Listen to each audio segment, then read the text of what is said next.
So I've just arrived at a 300-acre family farm. It's in its third generation. It's got 2 or 3 houses, outbuildings, etc.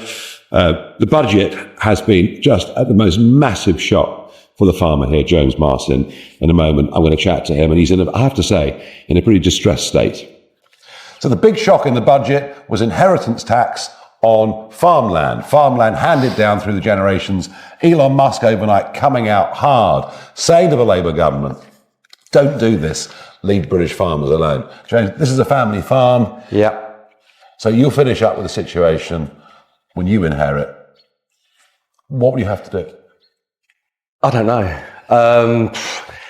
Well, obviously I'll have to get some sort of advice from someone. Not that you can actually speak to anyone at the minute, because I've imagined a few phone lines are pretty busy at the moment, but obviously something I will need to look into. I've done a sort of rough estimate for myself. Probably just have to stop, to be honest, just so I can keep a roof over their heads and stuff. James would face over £1 million in inheritance tax on a farm that's basically not making much money. No, well, we're 300 acres here, basically.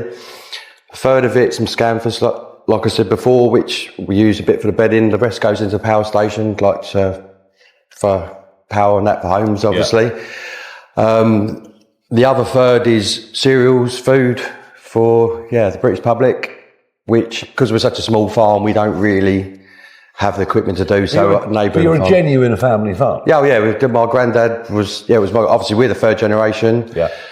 My granddad was still coming over here when he was 90 years old, died when he was 92. My dad's 76. Yeah.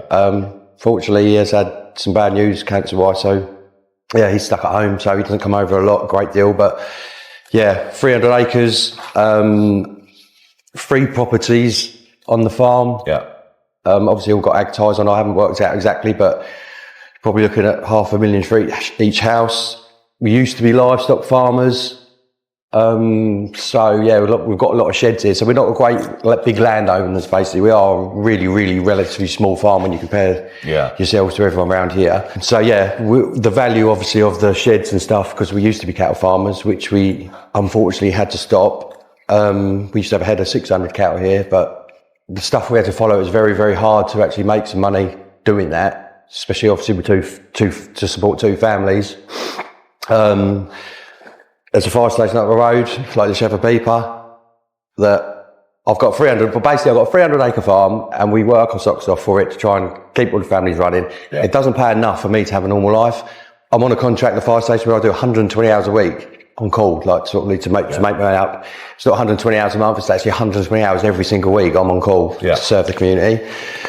Probably could probably do without it, because I've obviously got enough on my plate here. You'd like to earn a living on the farm, wouldn't you? Well, obviously, but we are a small farm. We are a tiny farm. We're not a small farm. We're a tiny farm. You couldn't this is make a living, isn't it? It's the irony. Labour policymakers think these are incredibly rich people. Well, they've got assets, but they're more than assets. It's kind of almost a way of life.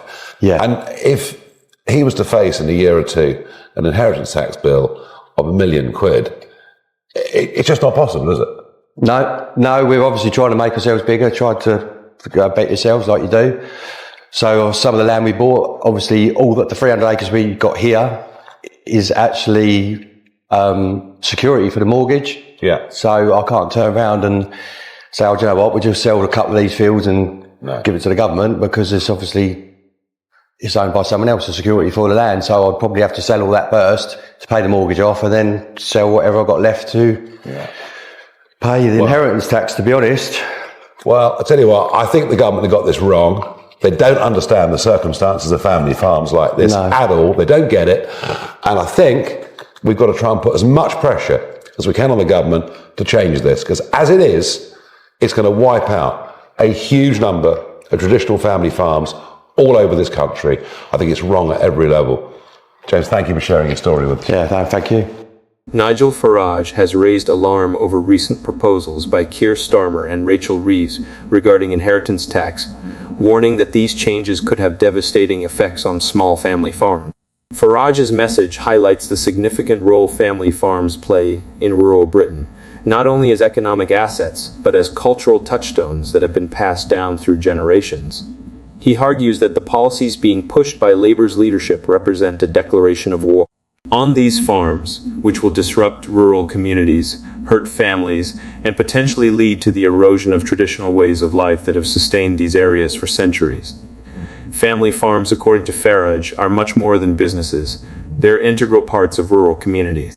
They provide stable employment, contribute to local economies, and foster strong community ties.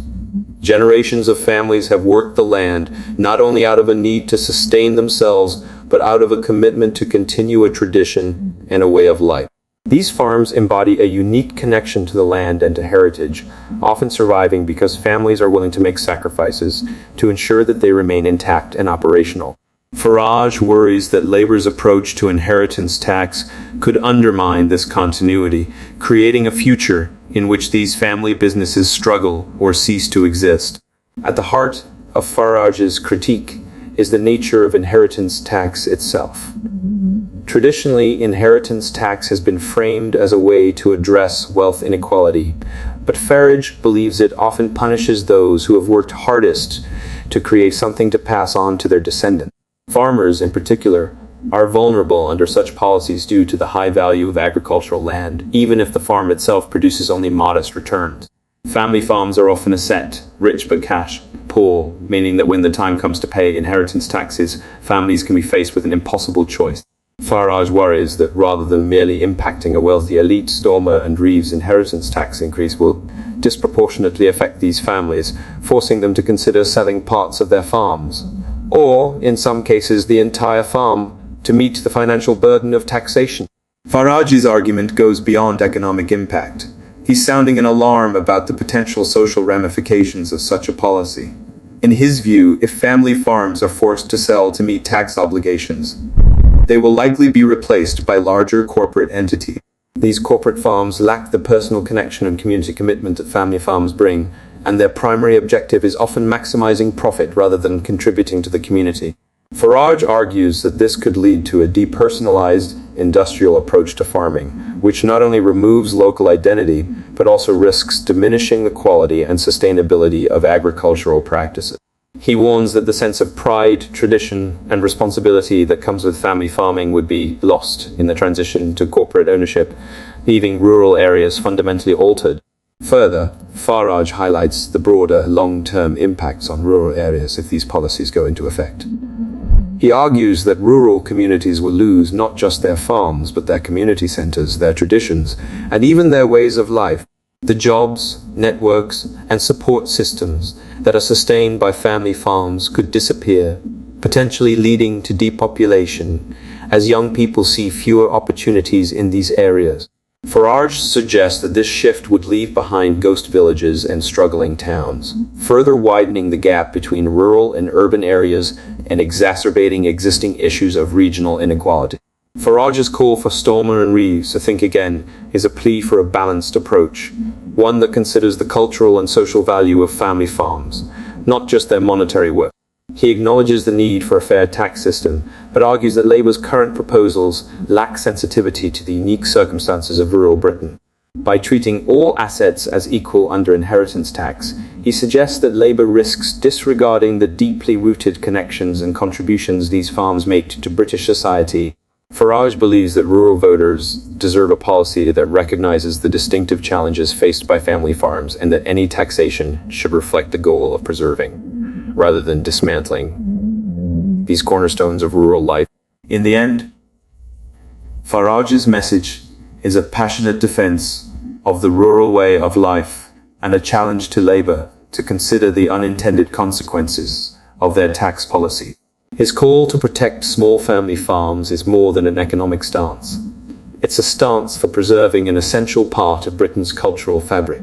Farage's appeal is aimed at both rural communities, who he hopes will rally against these tax changes, and the wider public, whom he urges to see the value of maintaining the traditions and landscapes that define much of the British countryside. Thanks for watching, and be sure to join the free Telegram group linked in the description, where we can talk freely and uncensored about important issues like this and support each other. Don't forget to like, subscribe, and become a channel member for exclusive content. See you next time.